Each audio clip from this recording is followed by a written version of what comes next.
기도하옵나이다. 아멘. 할렐루야. 2월 첫 주 예배를 하나님께 드리게 하심을 참으로 감사합니다.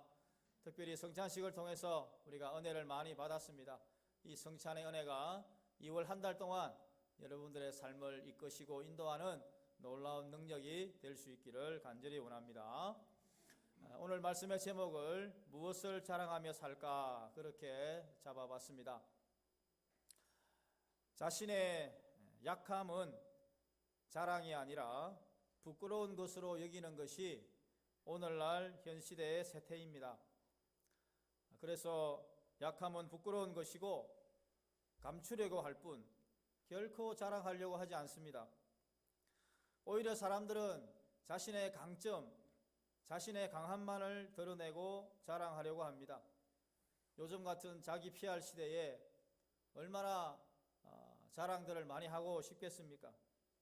그러나 중요한 것은 없는 것을 지어낸다든지 혹은 포장해서 과대 포장해서 하는 것은 상당히 주의해야 할 것입니다. 만약 성도가 내 자랑하는 맛으로 교회를 온다면 그건 아마 성도가 아니라 그건 아마도 하나님 보시기에도 참 부끄러운 모습이 아닐 수 없을 것입니다. 어떻게 해서든지 우리는 자신들의 부족한 부분들을 감추고 또 연약한 부분들을 드러내지 않고 살려다 하다 보니까 나 자신의 연약함들이 자꾸 내 안에서 사장되면서 패배감, 무력감, 상실감, 또 자기 연민에 빠져 사는 사람들이 많은 것 같습니다. 그런데 오늘 본문에서 바울 사도는 자신의 강점이 아니라 자신의 약점을 덜추어내고 그 약점을 오히려 자랑하는 모습을 우리가 성경을 통해서 읽었습니다. 바울은 자신의 약함을 통해서 이 십자가 신학을 재정립하면서 자신의 삶 가운데에 내 약점과 내 약함이 얼마나 크게 역사하는지를 몸소 체험했던 것입니다. 여러분, 바울이 신약 성경 13권 정도를 기록했습니다. 그 바울 서신의 13권의 서신 중에 약함이라고 하는 단어가 약 42회 정도 등장합니다. 그런데 고린도 전후서에 29회가 등장합니다. 그러니까 그 많은 서신들 중에 고린도 전후서에 약함이 집중되고 있다는 겁니다. 그래서 어떤 신학자들은 이 고린도 전후서를 약함의 서신이다 그렇게 말을 하기도 합니다. 그도 그럴 것이 사도 바울이 제2차 선교 여행의 마지막 기착지로 고린도 지역을 선정하고 이동을 했습니다. 그런데 그 바로 직전에 그리스 아테네에서 복음 전도를 했었어요. 그런데 그리스 아테네에서 복음을 전하는데 거기에 많은 학자들과 철학자들이 논쟁을 하는 가운데 좀 여러 상황 속에서 열매가 다른 데보다는 적었어요. 그래서 마음이 많이 상심이 되었습니다. 너무나 마음이 상심이 되고 힘들어서 상당히 의기소침해 있었습니다. 그 상태로 고린도라고 하는 지역에 도착했어요. 그런데 고린도라고 하는 도시는 아주 세련되고 무역이 왕성하고 부자 도시였습니다. 그곳에 도착하니까 더 자신이 초라해 보이는 거예요. 더 자신의 삶이 무기력하고 마치 탈진 상태요, 더 심하면 공황 상태요, 무엇을 어떻게 할 수 없을 정도로 어려운 상황에 빠지게 된 겁니다. 자, 이때의 그의 마음을 성경에서 이렇게 표현합니다. 고린도전서 2장 3절입니다. 같이 읽어봅시다. 내가 여러분과 함께 있을 때에 나는 약하였으며 두려워하였으며 무척 떨었습니다. 이 바울 자신의 고백이에요. 바울 자신의 현 상태가 어떠했는지를 고린도 교인들에게 상세하게 설명합니다. 저거 보세요.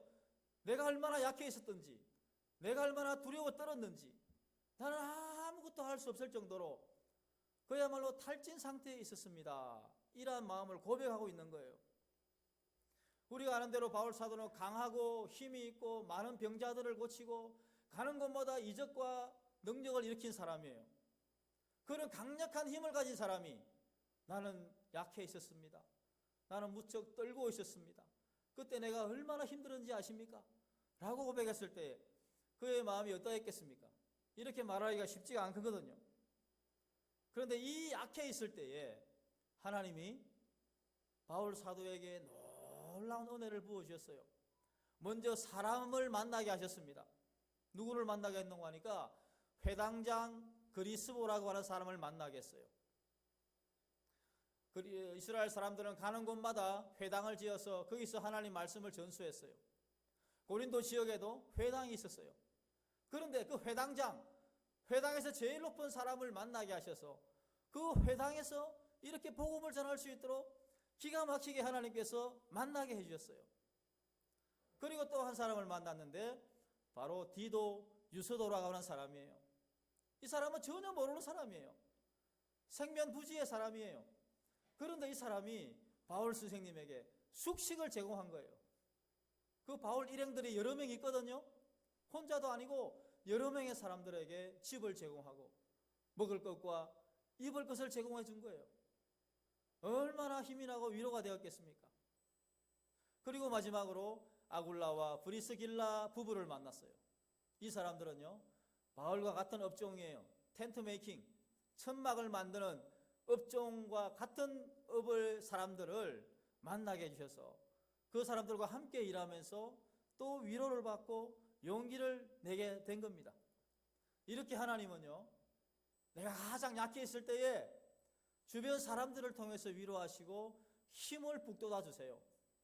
그리고 또 하나, 사도행전 18장 9절에서 10절 말씀 보시면 같이 읽겠습니다. 그런데 어느 날 밤에 환상 가운데 주님께서 바울에게 말씀하셨다. 무서워하지 말아라. 잠자코 있지 말고 끊임없이 말하여라. 내가 너와 함께 있으니 아무도 너에게 손을 대어 해하지 못할 것이다. 이 도시에는 나의 백성이 많다. 할렐루야. 성령께서 가장 약하고 두려워하고 떨고 있는 그 밤에 바울에게 나타나셔서 바울아, 무서워하지 말아라. 걱정하지 말아라. 두려워 떨지 말아라. 내가 너와 함께 할 것이다. 이 백성에 택한 백성이 많다. 걱정하지 말고 말해. 내가 다 해결할게. 성령님이 그에게 또 힘과 용기를 주시는 거예요. 그러니까 고린도 지역에서 가장 힘들고 어려웠을 시절에 성령께서 힘을 주시고 주변 사람들을 이렇게 붙여주셔서 그가 다시금 일어나서 사역할 수 있도록 은혜를 베풀어 주셨던 것입니다. 가장 약해 있었던 그때에 오히려 하나님은 그에게 가장 강력한 능력을 부어주셨습니다. 가장 강력한 힘을 주셔서 어느 도시에서도 하지 못했던 일들을 감당했습니다. 그 도시에서 1년 6개월 머물렀어요. 1년 6개월은 상당히 긴 기간입니다. 그 기간 동안에 성령의 능력과 주변 사람들의 도움으로 인하여 새 힘과 용기를 얻게 된 것입니다. 여러분, 이러한 바울의 약함을 그 당시에 있었던 십자가와 한번 연관지어 보겠습니다. 2000년 전에 십자가라고 하는 것은 가장 약한 것의 대명사였습니다. 십자가는 가장 흉악한 범죄인이 매달려 죽는 곳입니다. 그리고 이스라엘 사람들은 신명기 성경에 기록되어 있듯이 나무에 달려 죽은 사람은 저주받은 사람이다. 그렇게 기록된 말씀대로 나무에 달려 죽은 사람은 가장 저주받은 사람이다 라고 생각했어요. 그러니까 그 십자가는 가장 흉악범이고 가장 인생 밑바닥에 있는 사람이 죽는 곳이고 그리고 저주받아 죽은 사람이 죽는 곳이에요. 그런데 그곳에 누가 죽었습니까? 예수님이 돌아가셨어요. 가장 약한 그곳에, 가장 처참한 그곳에 주님이 십자가에 돌아가신 겁니다. 그리고서 그 약함 가운데서 주님이 약함을 깨시고 부활하셔서 사망 권세를 깨시고 우리에게 구원의 은혜를 허락해 주신 것입니다. 가장 약한 곳에서 가장 강력한 일을 주님이 행하신 거예요. 그 십자가의 신학을 바울이 깨닫게 된 겁니다. 그러니까 그 강력한 십자가의 은혜를 경험하면서 자신의 약함이 얼마나 하나님 앞에서 강력하게 역사하시는지를 자신의 삶 가운데서 깨닫게 된 것입니다. 그런데 여러분, 바울 역시 인간이었기 때문에 이 약함이 자신에게는 늘 걸림돌이고 오히려 선교에 지장이 된다라고 생각했는지 이 약함이 좀 없어지게 해달라고 하나님 앞에 간절하게 기도합니다. 이 약함이 얼마나 컸던 것인지 오늘 성경에는 육체의 가시다 그렇게 표현하고 있습니다. 육체의 가시. 원문에 보니까 이 육체의 가시가 육체에 말뚝이 박혀있다 그렇게 학자들이 해석을 했어요. 육체에 말뚝이 박혀 있습니다. 여러분 몸에 말뚝을 하나 박는다고 생각해봐요. 이거 끔찍한 일이지 않습니까? 내 몸 가운데 내 손톱 사이에 조그마한 가시가 하나 찔려도 온 몸이 아프지 않습니까? 온 몸이 신경이 쓰이고 그것 때문에 다른 것을 할 수 없을 정도로 아프지 않습니까? 그런데 여러분, 말뚝이 박혀 있다면 이건 말할 필요가 없지 않습니까? 내 몸에 말뚝이 박혀 있는데 뭐 잠인들 제대로 자겠습니까? 이동을 하려면 그것 때문에 내 몸을 찔러서 아프고, 사역을 하려면 그것 때문에 너무나 많은 아픔과 고통 가운데서 일을 해야 되고, 그것만 없으면 더 왕성하게 복음을 전하고, 그 말뚝만 없으면 더 효과적으로 교회를 개척하고 사역을 했을 텐데, 하나님 어떻게 이 말뚝이 나에게 박혀 있는지 그것에 대해서 상당한 아픔과 고통을 겪었습니다. 어떤 신학자는 그 육체의 가시, 그 말뚝이 무엇인지에 대해서 여러 갈래로 해석을 합니다. 어떤 학자는 그것이 안질이었을 것이다. 안질. 바울이 3일 동안 금식하고 이제 안수기도 받으면서 눈이 떠졌잖아요. 그때 아마 눈을 많이 다쳐서 거의 실명 상태든지 안질이 좋지 않을 것이다. 그렇게 하는 학자도 있습니다. 또 어떤 학자는 바울이 아마 간질병이 있었던 게 아닌가 그렇게 해석하는 학자도 있어요. 또 어떤 학자는 바울이 아마 우울증이 있었던 거 아닌가 그렇게 말하는 학자도 있어요. 어떤 병이든지 간에 구체적인 내용이 없기 때문에 모르겠습니다만은, 그러나 확실한 것은 자신의 삶이 어려울 정도로, 또 어떤 일을 함에 있어서 심각한 위기를 줄 정도로 어려웠던 고통임은 분명한 것입니다. 여러분, 제가 신학대학원을 다닐 때에 어떤 전도사님과 대화를 하는 중에 그분이 그런 이야기를 하더라고요. 자기는 빚만 좀 없으면 영성이 2배는 올라갈 것 같다고 그렇게 이야기하는 거예요. 그도 그럴 것이 교육전도사 때는 배고프고 힘든 시절이에요. 그러니까 그분이 아마 이 카드에서 저 카드 돌려막고 카드 돌려막기로 아마 생활을 이어갔던 모양입니다. 그러니까 그 빚만 없으면 조금 더 영성이 올라갈 것 같다는 거예요. 근데 제가 볼 때는 그분 빚 갚아줘도 영성이 안 올라갈 것 같아요. 우리는 뭐 내게 있는 부족한 이것만 해결된다면, 앓던 이만 빠져준다면, 이 문제만 해결된다면, 이것만 없어진다면 내가 더 열심히 사역하고 더 봉사 많이 하고 더 열심히 신앙생활 할 것 같은데 그렇지 않습니다. 여러분 삶을 한번 돌아보십시오. 가난하고 힘들 때 더 많이 기도했지 않습니까? 없이 살 때가 더 많이 부르짖고 더 하나님 앞에 나와서 기도하지 않았습니까? 과거에 우리가 못 먹고 못 살 때에는 기도원마다 부르짖는 소리에 기도 소리가 쩌렁쩌렁 했습니다. 그런데 지금은 산골짜기마다 기도하는 소리가 없어졌습니다. 경제가 부흥되고 조금 살만하니까 오히려 기도 소리가 줄어들고 우리의 삶이 더 영성이 곤두박질 치는 겁니다. 그 사람에게 그 문제를 해결해 주면 더 나아질 것 같은데 그렇지 않습니다. 글쎄, 그 문제가 해결되지 않아도 그 문제 때문에 더 나아가는 그것이 바로 진실한 신앙인입니다. 이 풍랑 인연하여 더 빨리 갑니다. 그런 찬송 우리가 부르지 않습니까? 이 풍랑 인연하여서 더 빨리 갑니다. 풍랑이 없으면 모든 것이 더 잘 될 것 같지만 풍랑이 있어야 우리의 삶이 더 원만하게 흘러가는 것입니다.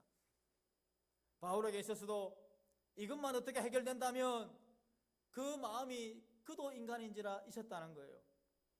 그런데 여러분, 그 문제를 해결하기 위해서 바울이 몇 번 기도했다고 성경에 나옵니까? 앞을 보세요. 힌트. 몇 번 기도했습니까? 3번이나 기도했어요. 이 3이라고 하는 숫자는 비단 3번뿐만 아니라 완전수이기 때문에 그만큼 절박하게, 그만큼 애절하게 모든 것을 걸고 그 문제를 위해서 기도했다는 겁니다. 그에게 있어서도 그 문제는 정말로 가슴 아픈 것이었어요. 그 문제만큼은 남들에게 내보이기도 좀 무엇하고, 또 참 떳떳하게 말하기도 좀 무엇하고, 너무나도 아픈 손가락이었어요. 그 문제만 해결된다면 좋겠는데, 그래서 하나님 앞에 기도했던 겁니다. 주여, 제발 좀 이것만 해결해 주세요. 주여, 제발 이것만 좀, 내 육체의 말뚝 이것만 좀 뽑아주세요. 그러면 제가 더 많은 교회를 개척하고 더 많은 성경을 쓰고 더 열심히 하겠습니다. 얼마나 여러분 절절하게 기도했겠어요. 저 같아도 그렇게 간절하게 기도했을 것 같습니다. 지금은 폐간이 되어서 없는 월간지지만은 과거에는 월간 일하는 제자들, 이런 월간지가 있었어요. 그때 2002년도 1월호에 실린 글이 있는데 제가 한번 읽어드리겠습니다. 어떤 한 의사의 이야기입니다. 고등학교 시절에 간염에 걸려서 힘들어하는 중에 학교를 휴학하는 그런 아픔을 많이 겪었습니다. 그 와중에도 이제 의대를 졸업하고 전주 예수병원에서 수련의로 일하게 되었습니다. 그런데 이 젊은 의사가 만성 간염이 있었기 때문에 그 영향으로 인해서 조금만 무리하면 피로가 오고 그 수련의 생활을 제대로 할 수가 없는 거예요. 그래서 고향 순천으로 내려가서 27살의 나이로 개원을 하게 됩니다. 자신의 병 때문에 군 복무도 이제 면제를 받았는데 이 젊은 의사가 상당히 근심이 컸다고 합니다. 주변에 쟁쟁한 전문의들이 많은데 젊은 내가 어떻게 이 틈바구니 속에서 생존할 수 있을 것인가, 상당한 우려가 있었다고 합니다. 그런데 그의 걱정과는 달리 그 진료실에는 많은 환자들로 활기차고 또 생기가 넘쳤다고 합니다. 근데 그 비결이 상당히 인상적입니다. 그 비결은 다름 아닌 이 사람은 다른 사람들의 그 차트, 병력 기록지를 보면서 환자를 이렇게 이제 대하다 보니까 대화를 하면서 그 병뿐만 아니라 그 가족들의 신상까지도 그 차트에 다 기록을 했다고 합니다. 그러면서 다음번에 그 환자가 진료를 보러 올 때에 참 가족들은 좀 어떠십니까? 또 다른 이야기도 이야기하면서 안부도 묻고, 그러면서 그 의사 선생님의 따뜻하고 자상한 그 배려 덕분에 환우들이 힘을 얻고 용기를 얻었다는 겁니다. 그리고 또한 자신이 먼저 한번 아파봤기 때문에 그 과거를 떠올리면서 환자들을 진료를 했다고 합니다. 그것으로 그 주변에 상당히 유명 인사가 되었다고 하는 것입니다. 그래서 이 의사는, 이 의술은 돈을 버는 직업이 아니라 예수님의 명령을 실천하는 도구라고 여기고 많은 사람들에게 주님의 사랑으로 진료를 했다고 하는 것입니다. 그것이 바로 병원 운영의 철칙이었다고 합니다.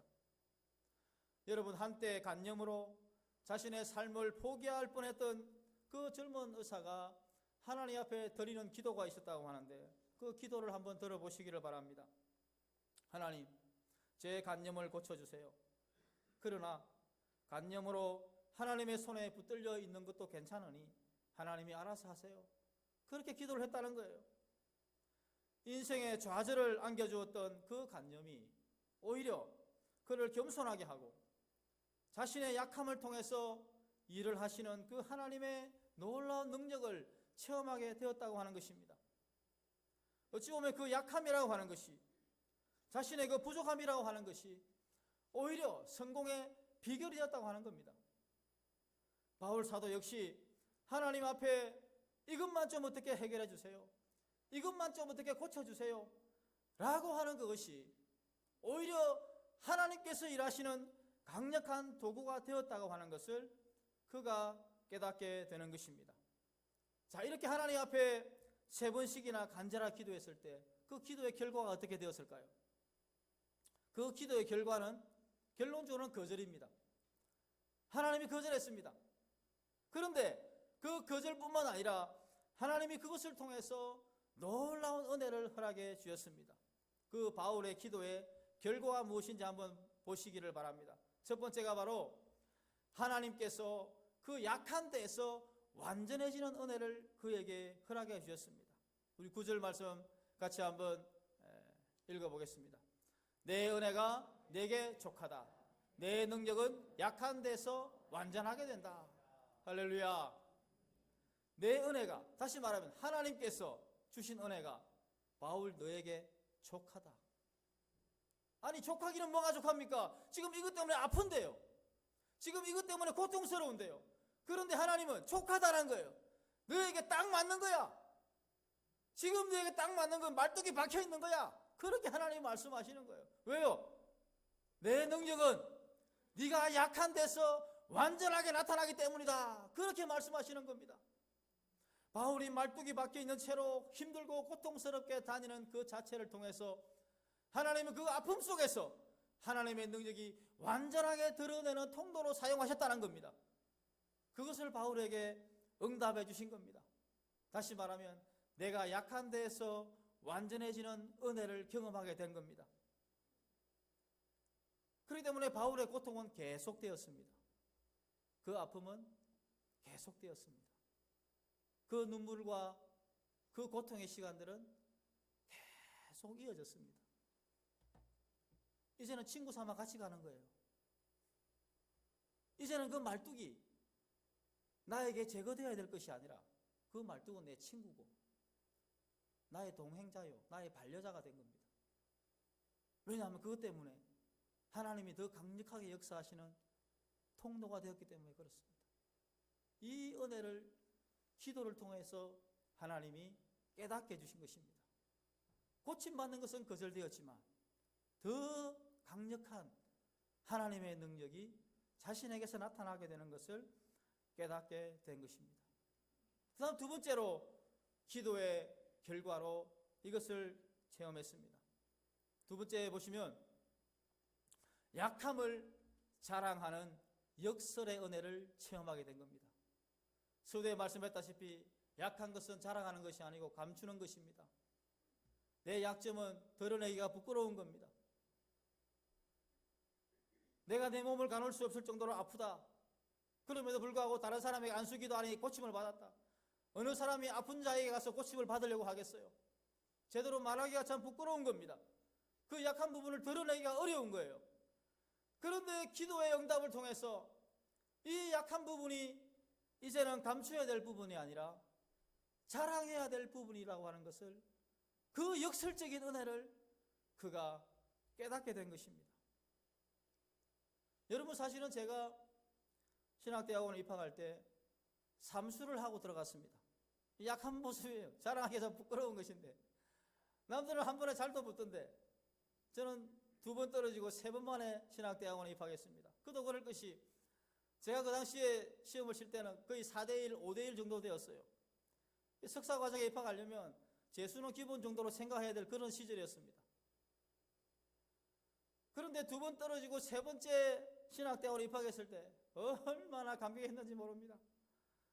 그 2, 3년의 시간 동안 다른 사람보다 성경도 많이 봤고 공부도 더 많이 했고 입시 준비하느라 제가 여러 모양으로 다져지고 부서지고 연단되어서 하나님 앞에 오히려 지금은 그 약한 부분이, 그러한 약점이, 부끄러운 부분이 더 강점으로 드러나게 되는 것입니다.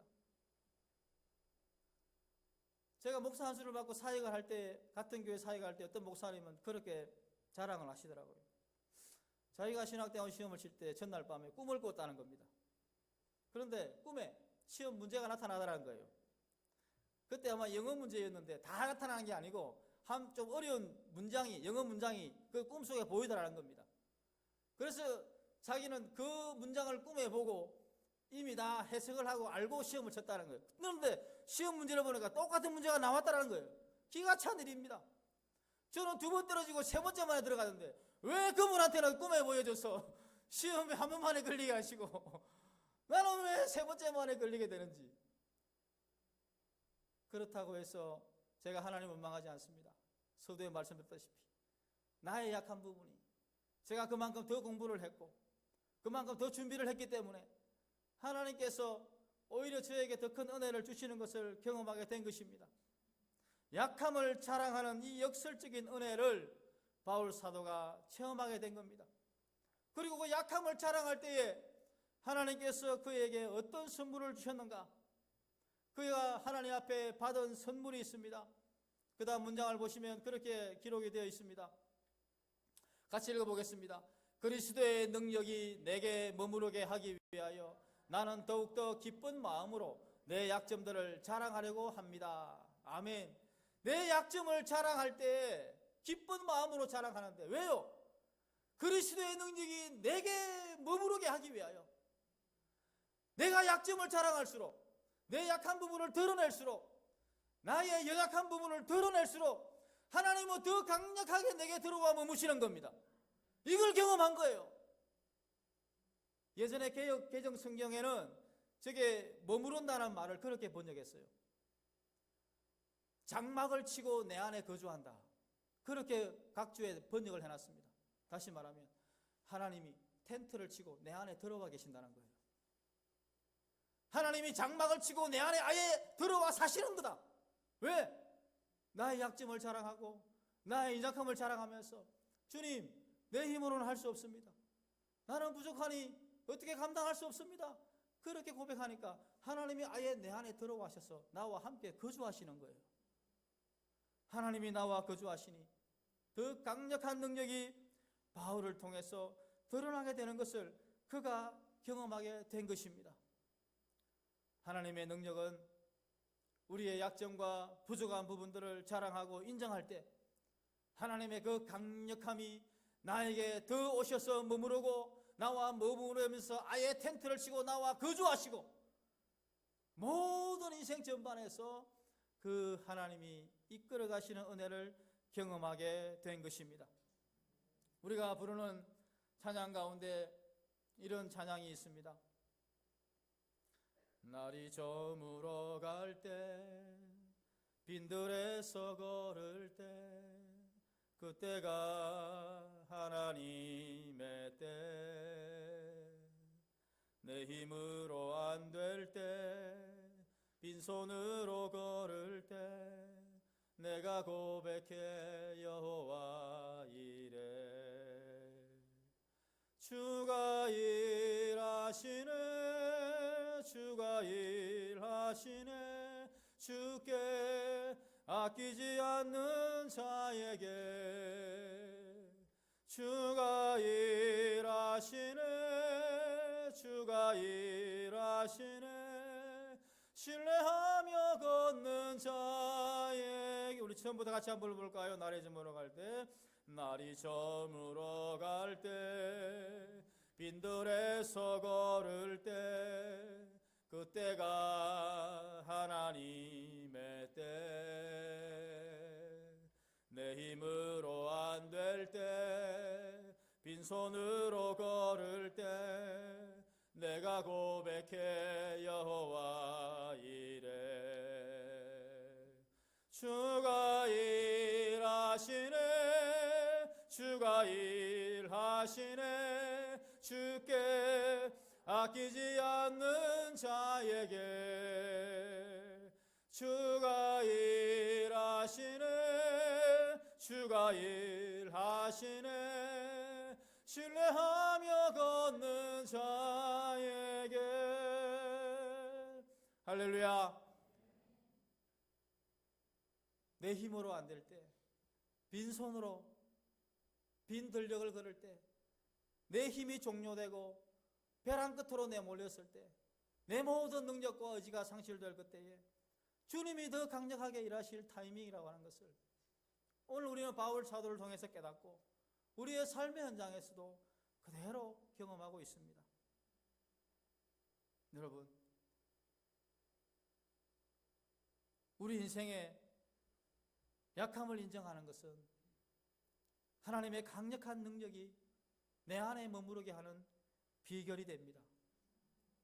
그렇다고 해서 여러분, 그저 약함을 인정한다고 해서 무기력하게 아무것도 하지 않고 가만히 앉아 있으라는 얘기가 아닙니다. 약하기 때문에 더 노력해야죠. 약하기 때문에 더 기도해야죠. 약하기 때문에 더 하나님 의지해야죠. 약하기 때문에 하나님 앞에 더 나 자신을 내어 보이고 주님 앞에 나아가야죠. 그냥 가만히 있는 게 아닙니다.